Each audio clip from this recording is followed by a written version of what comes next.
Buen día, hermanos, les habla Marco Romero. Dios les bendiga. En esta ocasión vamos a compartir una enseñanza sobre la sanidad divina. Una enseñanza que la vamos a dividir en dos secciones porque es algo extensa. En primer término vamos a orar. Te exaltamos, Padre, porque eres excelso, magno, eres digno, porque eres omnipotente, omnipresente, omnisciente, porque eres el Rey de Reyes, eres el Dios de la Biblia. Eres el Dios del universo, el Dios de Isaac, de Abraham, Isaac y Jacob. Porque sin ti estamos perdidos. Porque enviaste a tu Hijo a morir por nosotros, para que seamos salvos, seamos sanados y seamos enriquecidos. Te damos gracias porque no nos dejaste solos y nos enviaste el Consolador, el Espíritu Santo. Porque nos dejaste un manual de vida que es tu palabra. Porque nos guardas con ángeles durante todo nuestro camino, porque eres misericordioso, bondadoso, eres fiel y verdadero. Te clamamos misericordia por todas nuestras iniquidades y declaramos que estás presente en este lugar y que eres tú el que va a dirigir esta enseñanza para la gloria tuya, Señor, y para que seamos exhortados unos a otros, edificados, perfeccionados, y que esta palabra, declaro, caerá sobre tierra fértil, en el nombre poderoso tuyo, conforme sea tu voluntad. Amén. Ok, hermanos, vamos a estar conversando sobre la sanidad divina en estas dos secciones. Primeramente vamos a definir lo que es salud, según la Organización Mundial de Salud, y se define como el estado de completo bienestar físico, mental y social.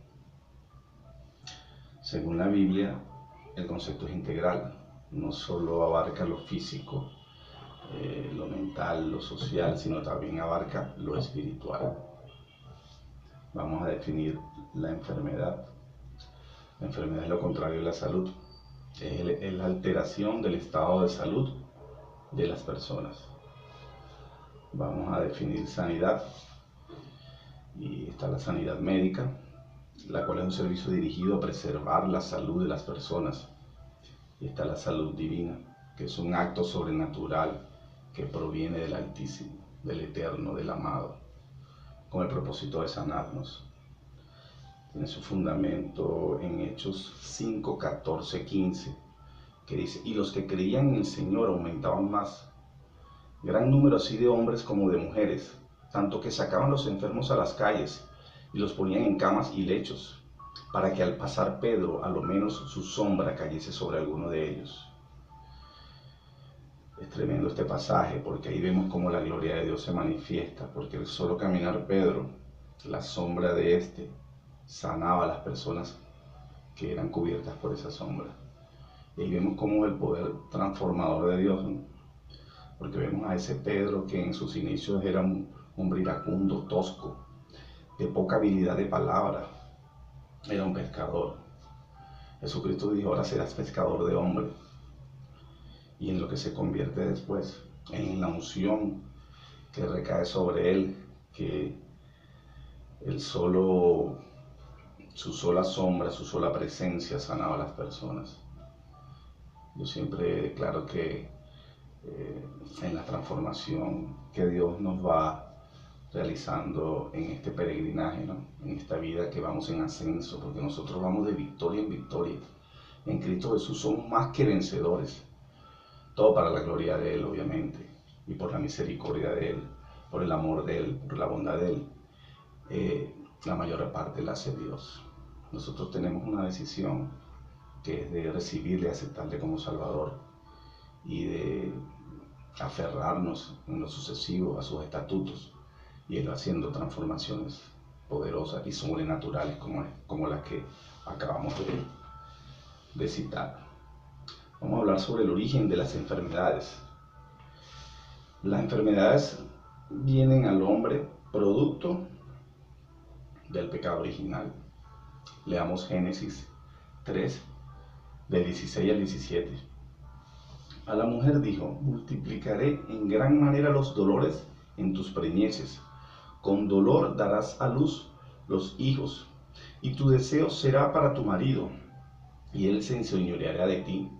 Y al hombre dijo, por cuanto obedeciste a la voz de tu mujer, y comiste del árbol de que te mandé diciendo, no comerás de él, maldita será la tierra por tu causa, con dolor comerás de ella todos los días de tu vida. Aquí vemos que no te nombra literalmente la palabra enfermedad, pero sí te habla de los dolores, del dolor. Aquí también hay un concepto importante que ya viene desde Génesis, que es la sujeción de las mujeres sobre los maridos, que Pablo lo dice más adelante, que las mujeres deben estar sujetas a los maridos como conviene en el Señor. Obviamente de un marido que esté sujeto a Dios, ya es porque dice, y tu deseo será para tu marido, y él se enseñoreará de ti. Enseñoreará es dominar, es tener dominio sobre algo. Claro, como siempre lo digo, ¿no? El propio Pablo también te habla de que nos debemos sujetar unos a otros. Pero al hombre se le fue dada la autoridad. A alguien se le tenía que dar la autoridad. Sin entrar en machismo ni nada por el estilo, ¿no? Sino simplemente lo que Dios declara en su palabra. Las enfermedades también emanan de las tinieblas. Recuerden el ejemplo de Job. Job era un hombre que agradaba a Dios y era prosperado en todos los aspectos. Era un hombre obediente a Dios. Y el demonio decide probarlo. El demonio tiene una conversación con Dios y le manifiesta de que Job era obediente porque Dios le proveía. Y él le dijo, bueno, vamos a ver si eso es así. Y Dios le dice, bueno, te lo dejo a tu disposición, menos que le quites la vida. Y ahí es donde Job viene y ataca primeramente con sus hijos, con su familia, con sus bienes y hasta con su propia salud. Entonces aquí vemos el pasaje de Job 2 del 7 al 8. Entonces salió Satanás de la presencia de Jehová e hirió a Job con una sarna maligna desde la planta del pie hasta la coronilla de la cabeza. Y tomaba Job un tiesto para rascarse con él. Y él está sentado en medio de ceniza. Yo me imagino, ¿verdad? Una sarna en todo tu cuerpo, ¿verdad? Lo incómodo, lo desesperante que debe ser una enfermedad de esa índole. Y Job siempre le quitó a los hijos, perdió a sus hijos, murieron los hijos, les quitó todas sus propiedades, todos sus bienes. Y Job siempre le dio la gloria a Dios. Hasta sus amigos desconfiaban de él, hasta la propia mujer le decía, maldice a tu Dios y muérete. Pero Job estuvo firme. La palabra dice que el que esté firme, que no caiga. Debemos perseverar. Y Job dijo esa frase célebre, dice, Dios dio, Dios quitó, bendito sea el nombre del Señor. También las enfermedades se producen cuando no se confiesan los pecados. Hay una cita que dice la palabra, que quien no confiese su pecado jamás será prosperado. Quien lo confiese y se aparta alcanzará misericordia. La importancia y la necesidad de confesar toda transgresión ante el Altísimo. Y por supuesto, apartarse de esa manera de vivir. Recuerde que Pablo señala y repite que el pecado no debe reinar en nosotros. A pesar de que vamos a pecar, pero debemos esforzarnos para que el pecado no esté presente en nosotros. Estamos en una lucha, ¿no? En una contienda espiritual, pero debemos ser esforzados. Y Dios no nos ha dado espíritu de cobardía, sino de poder, amor y dominio propio. Aquí hay un pasaje que señala lo inherente esto a los pecados no confesados, las consecuencias que tienen, pues, en este caso son enfermedades. Dice, mientras callé se envejecieron mis huesos, o sea, mientras no declaré mi pecado. En mi gemir todo el día, porque de día y noche se agravó sobre mí tu mano. Se volvió mi verdor en sequedades de verano. Luego mi pecado te declaré, y no encubrí mi iniquidad. Dije, confesaré mis transgresiones a Jehová, y tú perdonaste la maldad de mi pecado. Siempre cuando Dios perdonaba, las personas iban a su presencia para que sean sanadas, para que fueran sanadas. Él le decía, vete, que tu pecado te ha sido perdonado. Porque eso era lo fundamental. Pero él le daba un adicional. le daba la sanidad. Y siempre le decía esto al final: vete y no peques más. También las enfermedades surgen por motivos soberanos de Dios, tales como el juicio a la nación de Egipto. Y recuerden las 7 plagas de Egipto, cuando Moisés recibió el mandato de Dios de sacar a su pueblo de esa nación, de esa opresión de tantos años, de 400 y tantos años. Una de las formas como Dios se manifestó fue con enfermedades, con salpullidos y úlceras. También las enfermedades surgen para glorificar el nombre de Dios.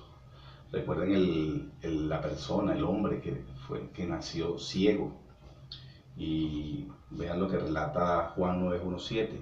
Al pasar Jesús vio un hombre ciego de nacimiento y le preguntaron sus discípulos: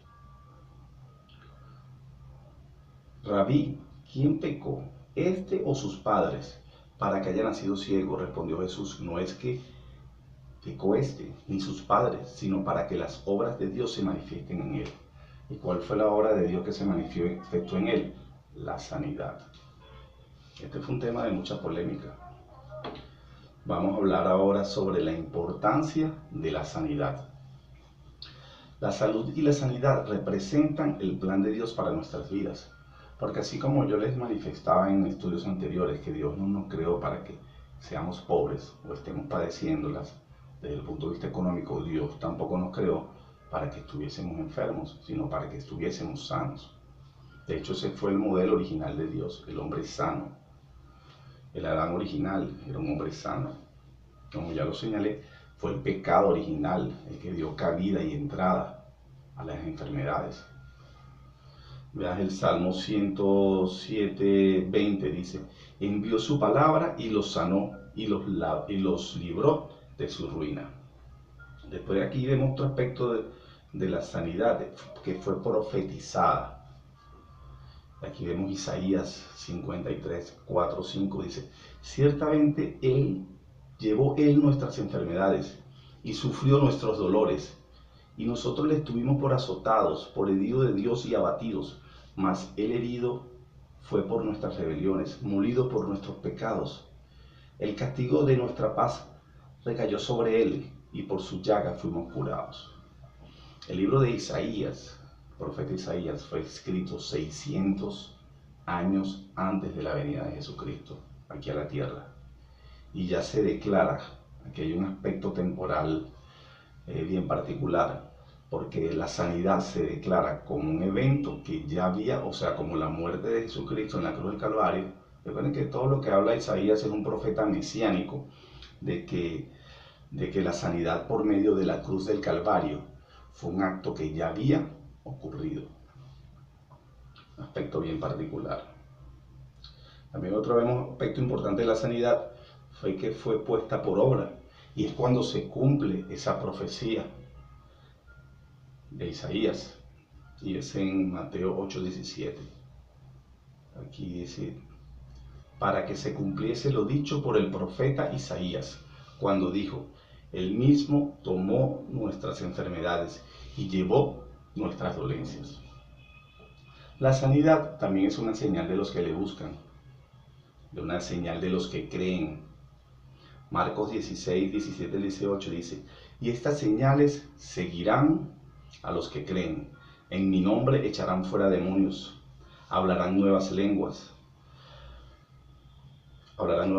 tomarán en las manos serpientes, y si bebieren cosa mortífera no les hará daño. Sobre los enfermos pondrán sus manos y sanarán. Bueno, hermanos, hasta aquí le dejamos esta sección. Estén atentos para la próxima, en la cual culminaremos este tema sobre la sanidad. Les bendigo en el nombre de Jesús.